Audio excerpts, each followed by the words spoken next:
Assalamu alaikum. This is our paper 5 extra class and we are doing November 17. Paper है 52. ये वाला paper निकाल लें.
A flat circular coil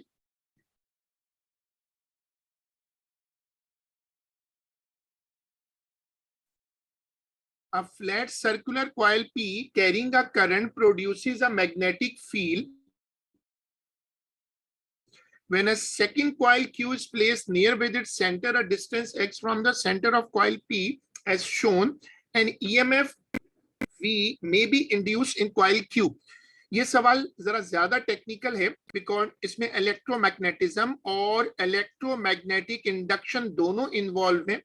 हम लोग इलेक्ट्रोमैग्नेटिज्म तो इस वक्त कर रहे हैं, यानी जब किसी वायर से करंट गुजरता है तो वायर के अराउंड मैग्नेटिक फील्ड बनती है, लेकिन अभी हमने इलेक्ट्रोमैग्नेटिक इंडक्शन नहीं किया. इलेक्ट्रोमैग्नेटिक इंडक्शन ओ लेवल का टॉपिक है जिसमें ये पढ़ाते थे कि when flux linking a conductor changes and EMF is induced. जब किसी कंडक्टर से गुजरने वाला फ्लक्स बदलता है तो उसमें EMF इंड्यूस होती है.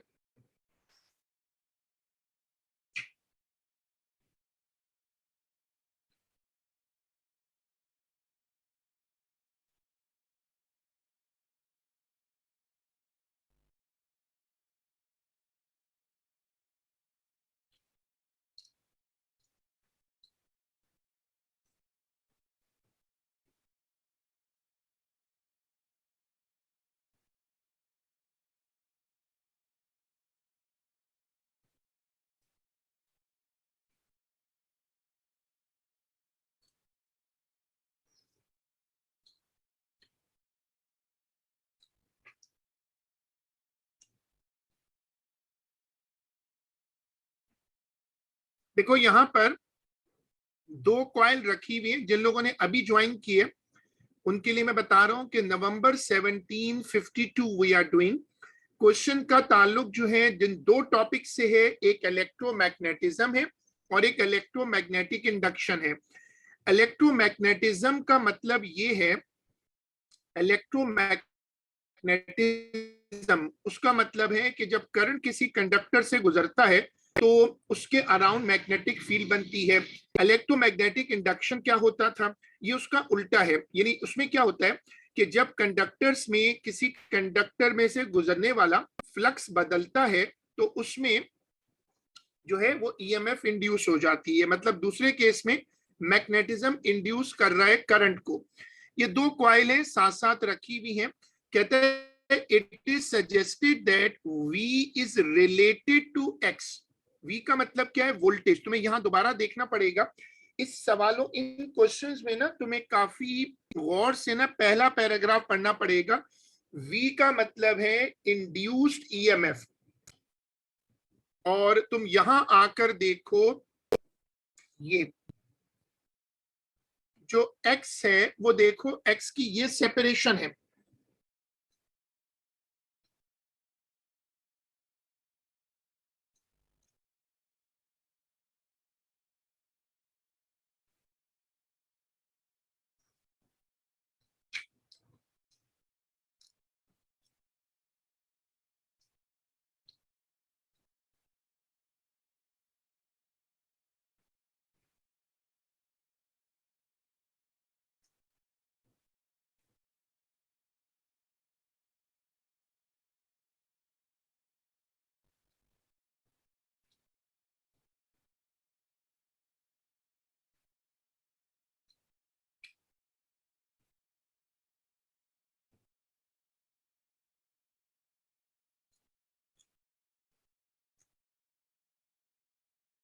v is equal to v not e power minus k x. v not और k कॉन्स्टेंट्स हैं। तो तुम लोग ये एक्सपोनेंशियल फॉर्म से वाकिफ हो, जब हम लोग अभी कैपेसिटर वाला टॉपिक कर रहे थे तो वहां पर भी ये एक्सपोनेंशियल इक्वेशन आई थी। Design a laboratory experiment to test the relation between v and x, explain how your results could be used to determine a value for k। अब देखो ये जो पैराग्राफ है ना ये वाला, इसको तुम्हें कम से कम 2 मरतबा पढ़ना चाहिए, क्योंकि बहुत ज्यादा चीजें इस पर बेस करती हैं। डायग्राम तो लाजमी बनती है। अब तुम लोगों के पास अपनी बुक 5 होनी चाहिए, अपनी पास पेपर की बुक रखो अपने साथ। ये पैराग्राफ, ये वाली ब्रैकेट दोबारा पढ़ लो।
सबसे पहले let's define the variable. Voltage तो इंड्यूस होगा, वो तो हम पे हमारे उस पर कंट्रोल नहीं। हाँ, अगर ये दोनों कॉइल्स को आगे पीछे करूं तो मैं ये x बदल सकता हूं, तो x को रख लेता हूं इंडिपेंडेंट, v डिपेंडेंट होगा, x को बदलता जाऊंगा, v को मेजर करूंगा, करंट जो है वो कांस्टेंट रख लूंगा जो मेरी सोर्स कॉइल है। अब ये वाली ऐसा करो, साइड हेडिंग डालो वेरिएबल्स, उसमें ये कॉपी करो।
Now let's talk about the procedure.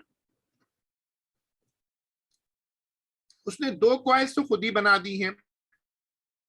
ऐसा करते हैं कि दोनों कॉइल्स को दो स्टैंड लगा के दे देते हैं, क्योंकि कॉइल काफी बड़ी है। जैसे कभी आप रोड पर जा रहे हो ना, तो वो जो टेलीफोन वालों ने रखी होती है मोटी मोटी केबल्स, या केबल जो डलती है जमीन में, उस तरह की बड़ी केबल लग रही है। उतनी बड़ी नहीं होंगी, लेकिन मानल उस तरह की वर्टिकल सिलेंडर होगा। अब गौर से देखना, जो राइट वाली केबल है, जो राइट वाली केबल है उसमें मैंने वोल्ट मीटर लगाया है, उसमें करंट इंड्यूस होगा। यहां पर सिर्फ वोल्ट मीटर लगा है। यहां से तुम देखो, मैंने इसको ऑल्टरनेटिंग करंट दिया हुआ है। तो एक कॉइल में करंट मैंने प्रोवाइड किया है, दूसरी कॉइल अपना करंट खुद इंड्यूस करेगी। तो अब तुम इसको, ये वाली डायग्राम अपने नोट्स में कॉपी करो, सॉरी वो पेपर 5 बुक में। जो जो कॉपी कर ले वो मुझे, चूंकि डायग्राम जरा टाइम लेती है, तो जो जो कॉपी कर ले वो मुझे स्क्रीन पर चैट पर आकर ओके कर दे।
नहीं, अभी क्वेश्चन पढ़ना पड़ेगा ना, कि उसने क्या इसको अलाउ किया नहीं किया।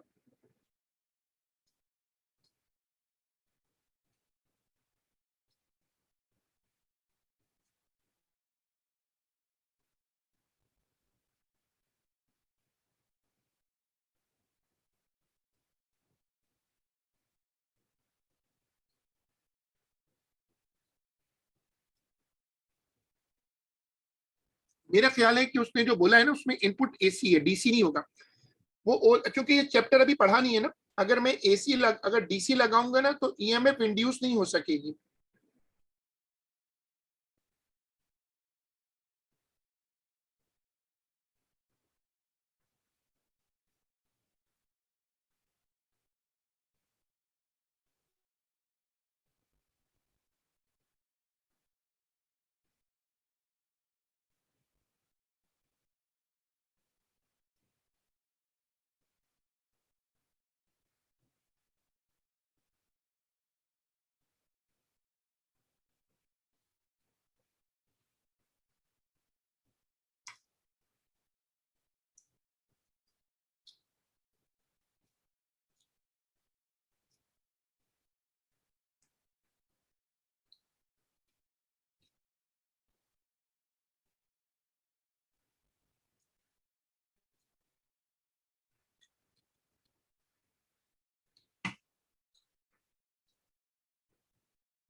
बाकी लोग भी डायग्राम बना के अपडेट कर दें।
हाँ, अब फूफो नहीं ज्वाइन नहीं करी, फूफो नाराज हो गई, I think so, but it happens ना, but everything is there in a level ना।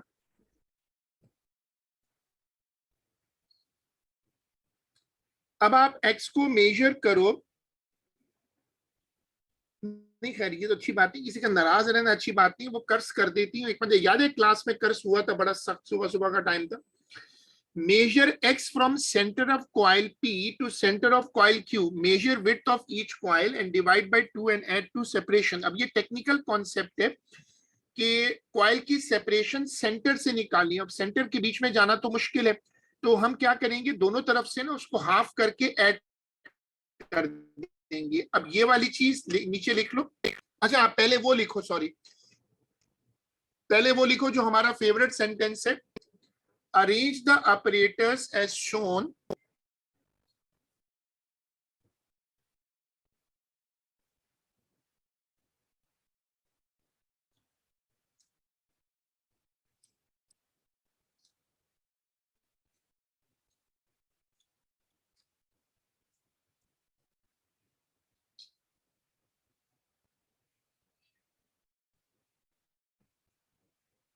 और फिर ये वाली स्क्रीन कॉपी करो।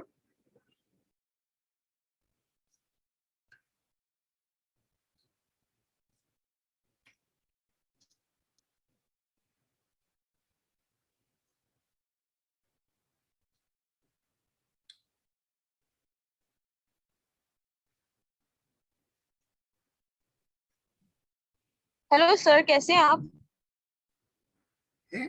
You are here. अल्हम्दुलिल्लाह। एक्चुअली ना मेरे दादा बू आए हुए थे तो मैं थोड़ा लेट हो गई। दादाबू को भेज देती, इससे बेहतर you you could stay at rest, he could नहीं सर, टेक फिर द। आप ना उनसे उनसे डर जाते हैं आप। वो ना बहुत थोड़े स्ट्रिक्ट टाइप है, लेकिन मुझसे तो बहुत प्यार करते हैं। सब लोग बाहर निकल के यही बोलते हैं।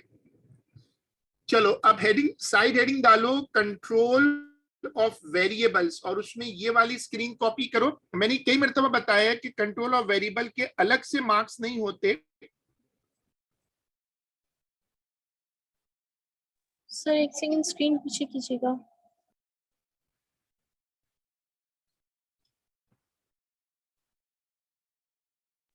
ठीक है सर।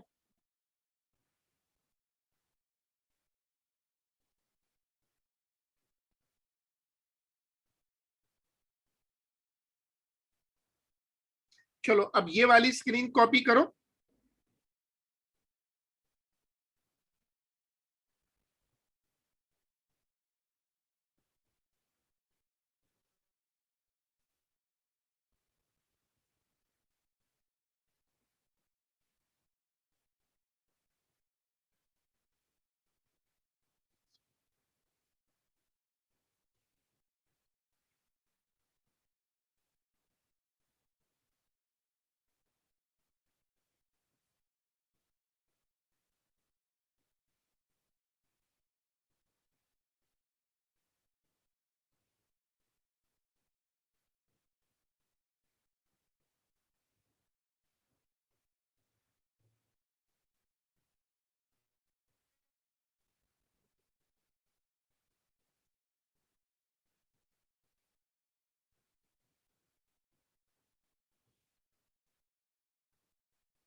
चलो अब ये हो गया। अब आगे चलो, अब एनालिसिस पर आ जाओ।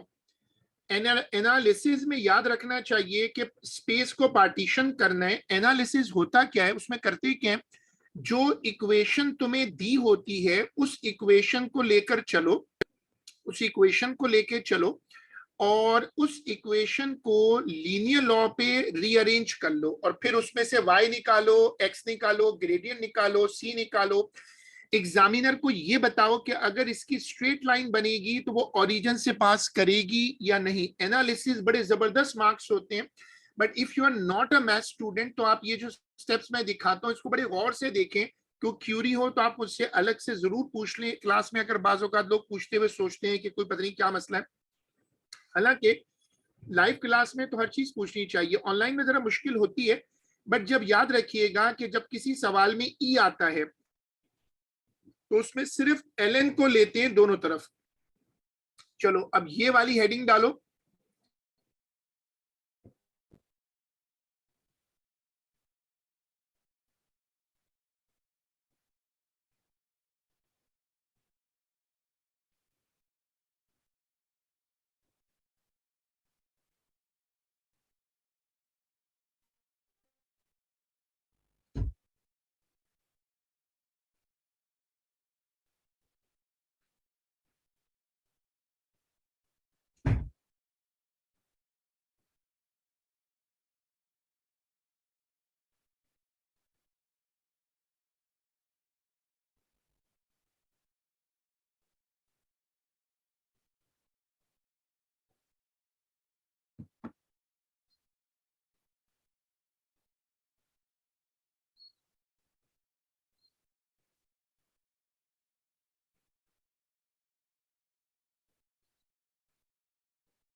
इसका प्रोसीजर छोटा नहीं था, वो असल में मैंने कुछ ज्यादा नहीं लिखवाया क्योंकि मेरे ख्याल में वो टॉपिक मैंने अभी पढ़ाया नहीं है, इलेक्ट्रोमैग्नेटिक इंडक्शन। बाकी तो वोल्ट मीटर लगा दिया था।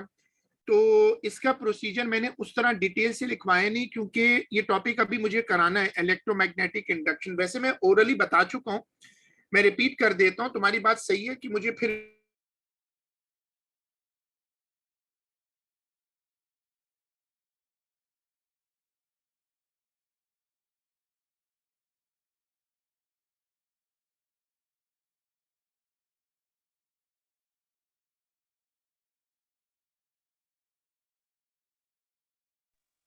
सर मैंने सुना है कल आप फुटबॉल मैच देखने जा रहे हैं।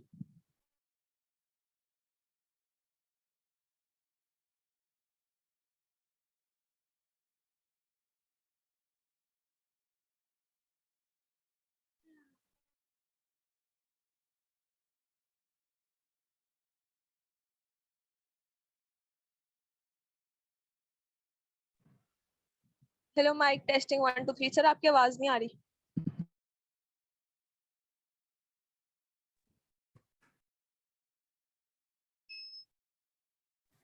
सर आप इंटरनेट थोड़ा महंगा वाला लगवा लें। बहुत सारी चीजें बदलनी है बेटा, खाली पैसों से चीजें नहीं बदलती, कुछ बच्चों को भी सेटल करना है। अच्छा, जो बात अभी बच्चे ने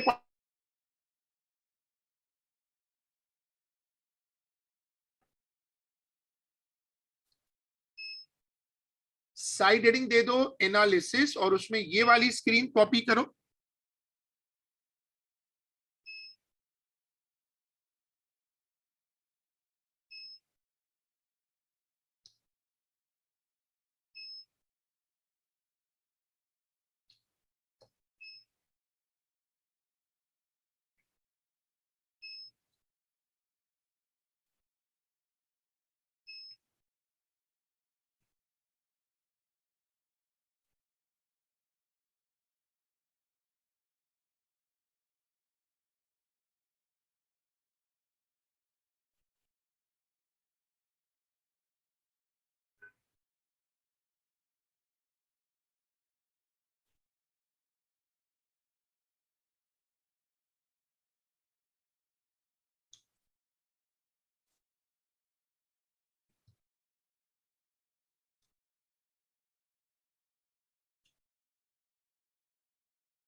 ln e की वैल्यू 1 होती है। हमने एक रजिस्टर बनाया था पेपर 5 के लिए, वो सामने रखिएगा और उसमें छोटे छोटे पॉइंट्स में लिखवाता जाता हूं, तो आप लिखते रहिएगा। ये एक क्विक रिवीजन सा बन जाएगा। और मैंने आपको 2 चीजों के लिए बोला हुआ है। एक तो ये रजिस्टर मेंटेन करो क्योंकि मुझे मिड टर्म में पेपर 5 रखना है। दूसरा मैंने ये कहा हुआ है कि जो मैं वीडियोस शेयर करता हूं अबाउट इंस्ट्रूमेंट्स वो जरूर देखो, क्योंकि पेपर 5 का जो स्कोप है वो बाउंड्री लेस है, उसमें कुछ भी आ सकता है, चाहे वो ओ लेवल का हो, चाहे वो एएस का हो, चाहे वो A2 का हो। तो तुम्हें फंडामेंटल नॉलेज पूरी होनी चाहिए। जैसे अब ये सवाल आ गया इलेक्ट्रोमैग्नेटिक इंडक्शन, ये तो A2 में है, लेकिन रिफ्लेक्शन ऑफ लाइट वो तो ना एएस में है ना A2 में है। तो this will be very nice to remember fundamental of O level, AS and A2 all. अच्छा, अब वो जो पतला सा रजिस्टर है हमारा, उसमें ये कॉन्सेप्ट एंटर कर दो, ये वाला कॉन्सेप्ट एंटर कर दो जो मैंने अभी रेड में लिखा है।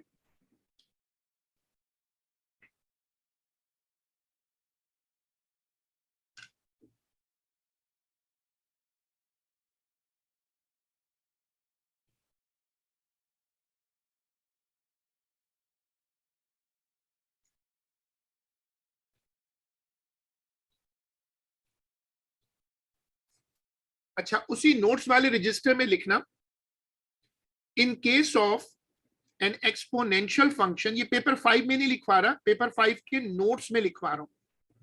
In case of N exponential function always use ln, ये ln लिखा हुआ है। In case of N exponential function always use ln। ये बड़ी टेक्निकल पॉइंट है। हमारे मैथ्स में 2 मशहूर लॉग होते हैं, एक कहलाता है ln और एक का नाम है lg। एक का बेस e होता है, एक का 10 होता है। जब सवाल एक्सपोनेंशियल होगा तो उसमें याद रखना कि जब सवाल एक्सपोनेंशियल होगा तो उसमें हमेशा ln यूज होगा। चलो अब वो नोट्स वाला रजिस्टर बंद कर दो और इसको देखो, plot a graph of ln v against x। ये बड़ा इंपॉर्टेंट सेंटेंस है ये वाला, ये बहुत जरूरी होता है लिखना कि अगर स्ट्रेट लाइन हो, अब हमें कैसे पता कि ये ओरिजिन से पास नहीं करने जा रहा, क्योंकि सी 0 नहीं है। तो ये वाली स्क्रीन कॉपी करें।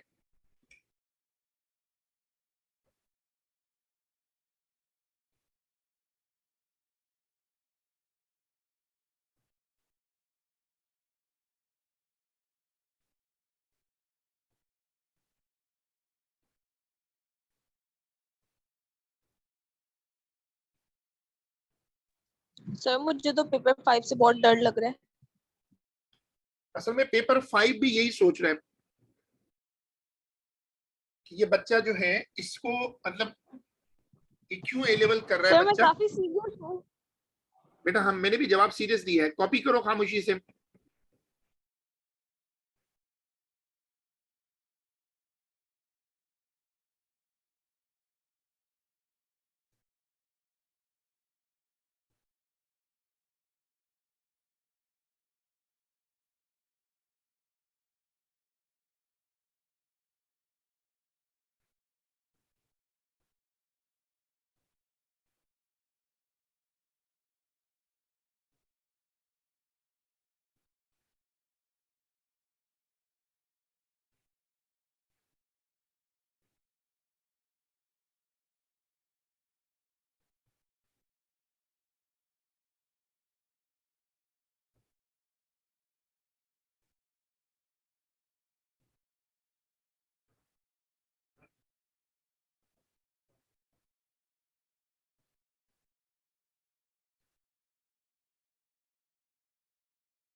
देखो मैं ये सब चीजें इंशाल्लाह कोशिश करूंगा कि थोड़ा थोड़ा करके मैं कवर करता रहूं। आप सारी वीडियो सारी क्लासेस अटेंड करें। जाहिर सी बात है कि जो ट्रिग्नोमेट्री है उसका इन्वॉल्व होना बहुत कॉमन है, लोगैरिथम का इन्वॉल्व होना कॉमन है।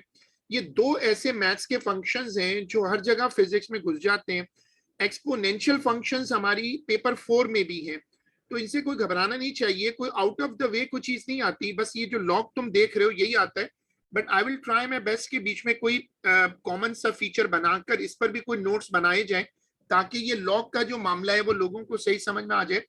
प्रिकॉशंस दो तरह की होती हैं, सेफ्टी और एक्यूरेसी। ठीक है, अब आप प्रिकॉशंस के अलग से मार्क्स नहीं होते, प्रिकॉशंस की हेडिंग डाल दो, साइड हेडिंग डाल दो प्रिकॉशंस।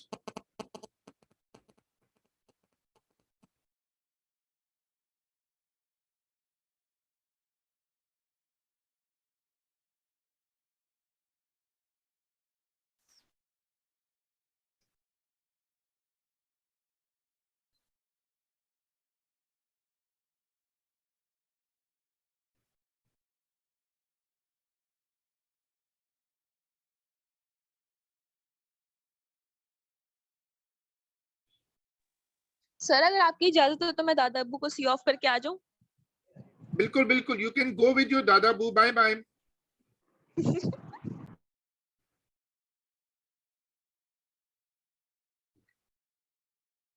चलो अब मुझे प्रिकॉशन बताओ जल्दी से, क्लास एंड की तरफ आ रही है।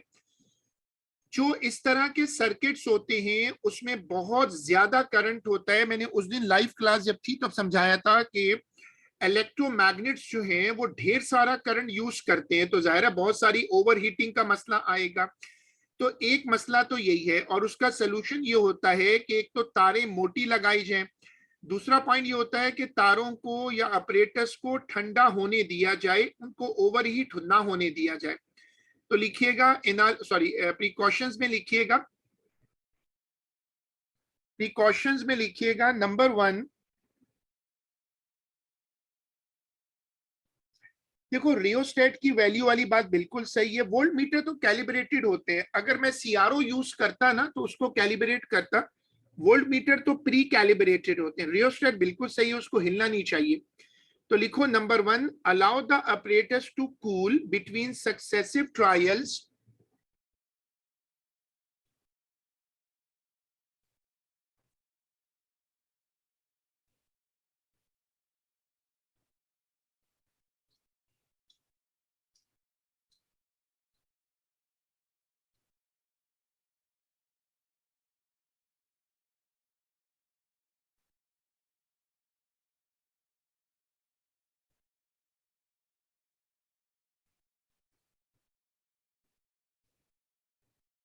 हाय सर, मैं वापस आ गई।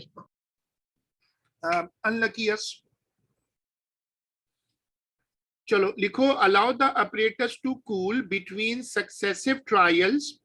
नंबर 2 लिखो कि use good quality thick wires to prevent overheating.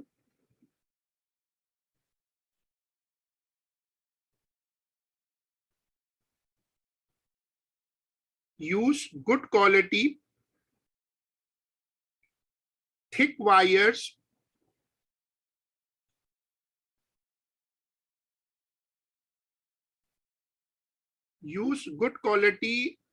thick wires to prevent overheating.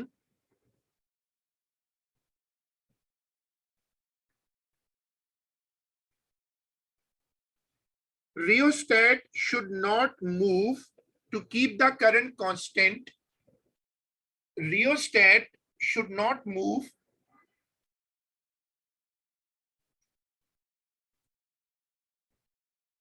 to keep the current constant. Number 3 है, rheostat should not move to keep the current constant.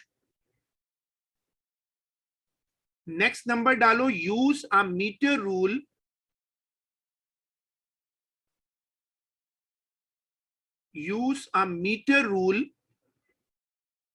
Sorry ये metre rule तो मैं लिखा हुआ है, हाँ वो मैंने, लेकिन वो तो लिखवा दिया था ना अहमद, वो मैंने खास तौर पे वो हाफ वाला लिखवा दिया था। ये मैंने सेंटेंस गलत स्टार्ट किया। I was willing to say कि metre rule should be horizontal, तो लिखो metre rule should be horizontal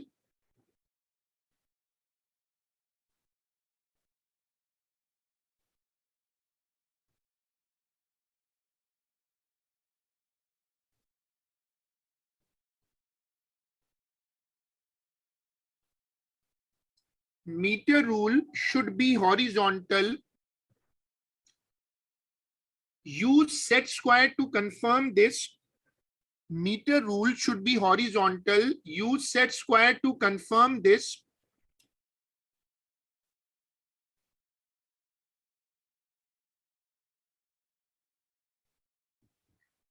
चलो अब आ जाओ एडिशनल डिटेल। 6 नंबर होते हैं लेकिन इसकी कोई हेडिंग नहीं देनी चाहिए।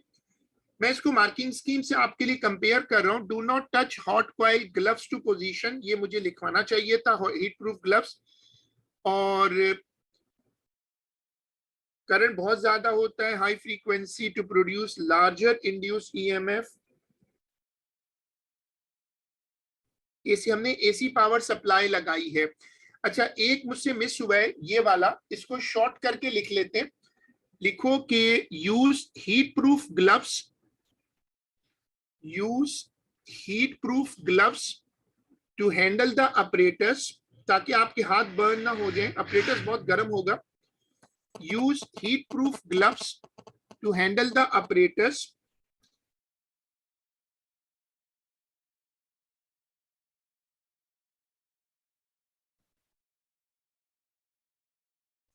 Keep the number of turns on each coil constant, ये मिस हुआ है, ये वाला कॉपी होगा, ये वाला कॉपी कर लो।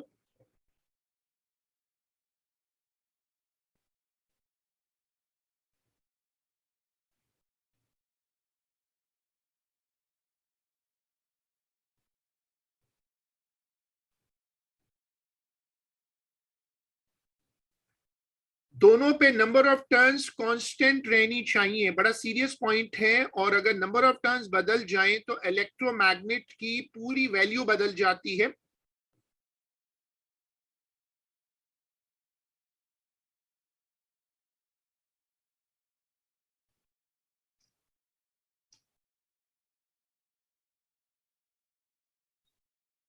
हमने कॉइल्स के साथ 2 स्टैंड लगा दिए थे और वो कह रहे हैं कि कॉइल्स को पैरेलल होना चाहिए, पैरेलल टू ईच अदर।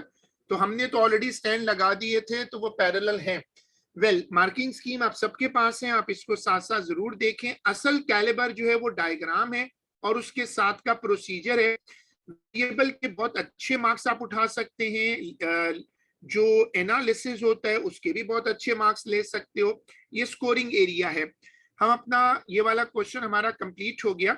हम इसको इंशाल्लाह अब अपनी अगली क्लास में कंटिन्यू करेंगे। चूंकि मुझे पेपर 5 मिड टर्म में रखना है तो मैं उसको भी अब फोकस कर रहा हूँ काम में साथ साथ। आप सब जो क्लास में ले रहे हैं, भले वो फिजिकल हो ऑनलाइन हो, साथ साथ अपना काम पूरा करते जाएं ताकि हम मिड टर्म में इसको अटेंड कर सकें। इस बहाने डिजाइन क्वेश्चन हमारा साल के आखिर तक रेडी हो जाए। फिर अगले 2 महीने हैं तो हमारे पास वहां पर फिर हमें वो करना पड़ेगा एनालिसिस। तो बेसिकली ये सब इस तरह प्लान हुआ हुआ है कि आप 2 हिस्सों में पूरा पेपर 5 प्रिपेयर कर लें। हम अपना काम आज का यहीं तक रखें। वी विल बी डूइंग इंशाल्लाह this topic in the next class. Allah Hafiz. Allah Hafiz sir. मैं तो कहती हूँ मिड टर्म में सिर्फ पेपर 5 रख दें। Good. Any other useless contribution please? नहीं, वो ट्यूसडे के लिए है, बाकी की। इंशाल्लाह। ओके जी, अल्लाह हाफिज। अल्लाह हाफिज।